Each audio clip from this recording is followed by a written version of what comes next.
Hello. You might be wondering why in temperatures of nearly 40 degrees centigrade I'm wearing some aluminium foil on the top of my head. Well, this is actually to protect me from the effects of 5G telecommunication waves. And we all know, of course, that 5G is responsible for infertility, brain cancer, heart tumours, Alzheimer's and various other ailments. Except that it isn't. 5G is completely harmless.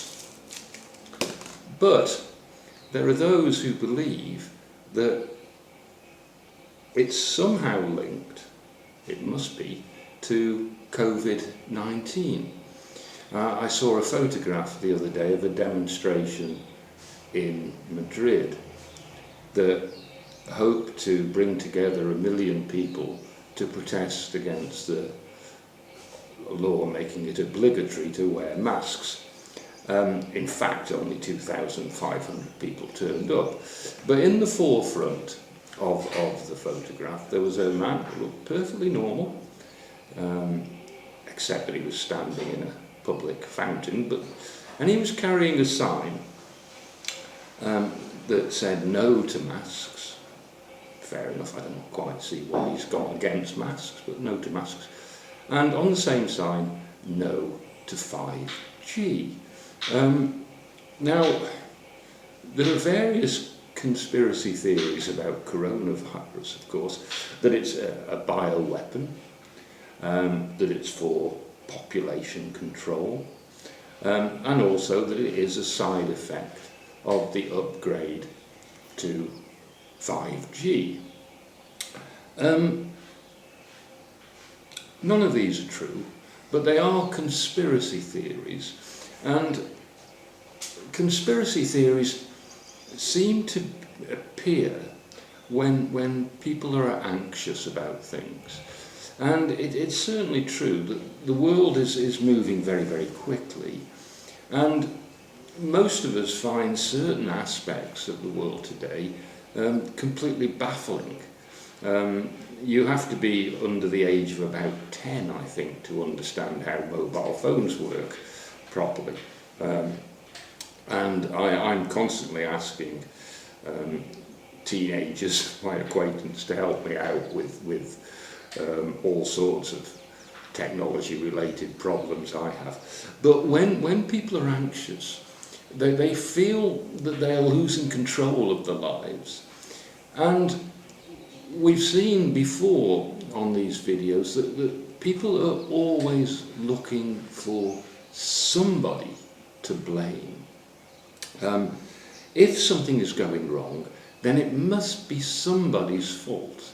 And what better than a conspiracy theory to explain this loss of control?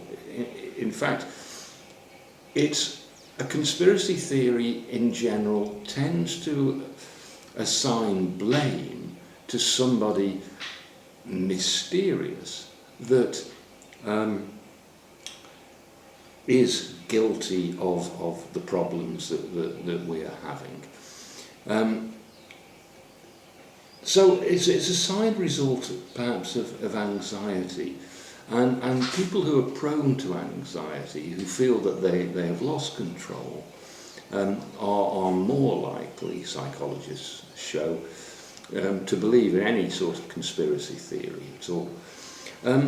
Some of them are reasonably harmless. There's one that I particularly like, which is that Finland, the country, does not actually exist.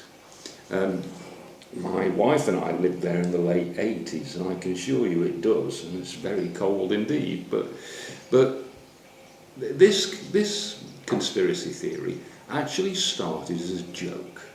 It was a sort of April Fool prank, where the wild theory was advanced that Russia and Japan in 1918 had got together and invented Finland.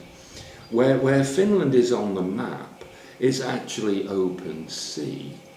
But if they could convince other countries, other peoples, that Finland was there, then nobody would go there to fish. This allowed the Japanese to fish without competition, without any inspection of what they were doing, and the fish they caught were then shipped to Japan on the Trans-Siberian Railway, which was specifically built for this purpose.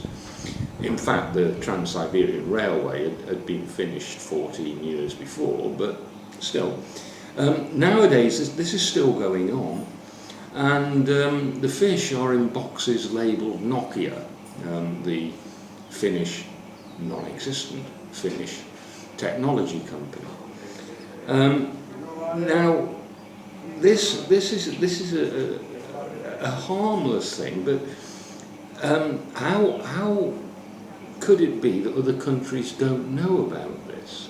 Well, in fact, according to this theory, which started as a joke, other countries do know about it, but they hold Finland up as an example to all the rest of us, because it consistently ranks at the top of lists for quality of education, for sex equality, for lack of corruption, for healthcare, virtually every indicator of quality of life you can imagine, and Finland is up there.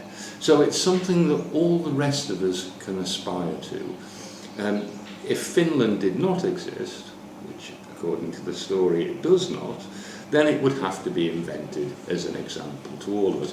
So this is a harmless conspiracy theory, but a lot of the conspiracy theories about COVID-19 are not harmless at all.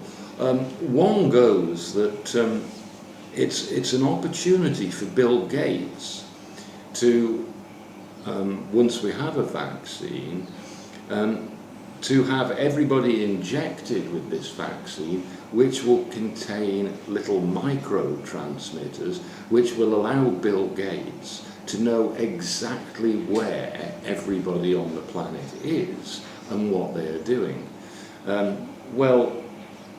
Bill Gates has denied this, perhaps not surprisingly, but the believer in a conspiracy theory can then turn around and say, well, of course Bill Gates would deny it. You would expect him to deny it, so that proves nothing.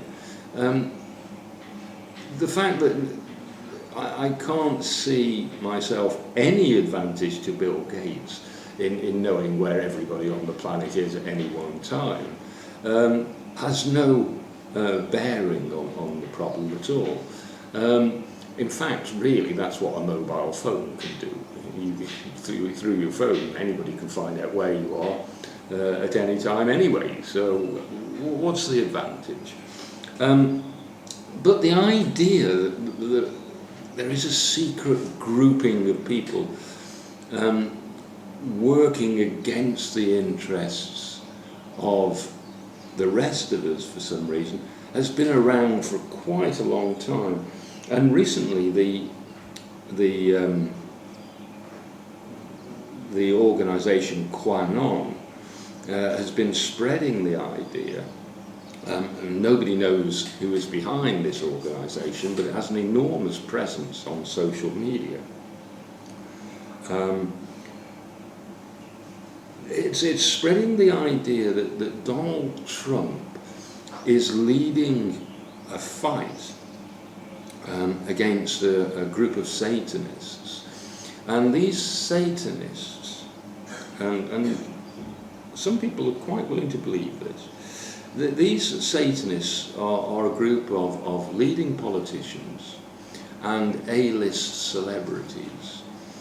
And the reason they've got together is to form a very well organised international child sex ring. Now, if you look at the targets here, politicians, well, nobody trusts politicians, nobody seems to like politicians. A-list celebrities, for some reason Tom Hanks' name pops up quite frequently. A-list celebrities, well, people are jealous of them. They're rich, successful, good-looking, can do anything they want. And they're interested, these politicians and A-list celebrities, in child sex. Well, most normal people, of course, would agree that child sex is not a good thing. So it rings a lot of bells with people. It's got two groups of people who it is easy to dislike or be envious of, committing a crime that most normal people would agree is horrendous. But the problem with this as a conspiracy theory, apart from the fact that, of course, it's complete rubbish, the problem is it's impossible to disprove it. And that's true with most conspiracy theories. They're so slippery that any evidence against them is actually used to prove that it's simply a defensive measure by the people who are committing the conspiracy. There is an astronomer, a British astronomer, quite a respected man, who believes that coronavirus could well have been picked up from an interstellar, I suppose not, but a cloud in space that the Earth passed through, and the virus has its origin in this cloud. So COVID-19 is actually extraterrestrial. Now, this is not a conspiracy theory, because eventually this could be proved one way or the other. If the genetic sequence of the virus is proved to be non-native to Earth, then he's right. If not, he's wrong. And he would probably accept this. It's unlikely to be true, but it's subject to proof. So a wrong idea is not a conspiracy theory. But it's almost impossible to describe it. I was speaking to a young man the other day, a nice guy, intelligent, in the bar having a drink with his friend. As he was leaving, he asked me what I thought of COVID-19. Now, there's not much I could say to that, except that it's a pain and it's a virus and we haven't got it under control. And he was absolutely 100% convinced that this was a conspiracy by the Rothschild family to drive down the price of shares, which they then would buy at cheap rates and end up controlling the world economy. This is probably news to the Rothschild family, but again, how can you disprove it? And one problem, I think, with social media is that it picks these things up and runs with them. Social media cannot fact check every post that every person puts on it. And Facebook now is full of weird and strange theories, some of them actually quite damaging, if not libelous. We've seen Donald Trump recommend quack remedies for coronavirus, which can actually cause people considerable harm. Conspiracy theories are not rational. Therefore, supporters of conspiracy theories are not rational. They are immune to rational arguments, but whenever you are presented with something which makes a dramatic claim that looks perhaps strange or curious, try to find out where this information is coming from. Is the source of the information reputable, or has somebody quite simply made it up, as for example the National Enquirer magazine in the United States used to, perhaps still does, invent stories about all sorts of weird and wonderful things that I don't think people expected or were meant to take seriously. But conspiracy theories are meant to be taken seriously, and people who take them seriously should be challenged, although as they are irrational, challenging them may not do much good. Okay, thank you very much. Speak to you next time.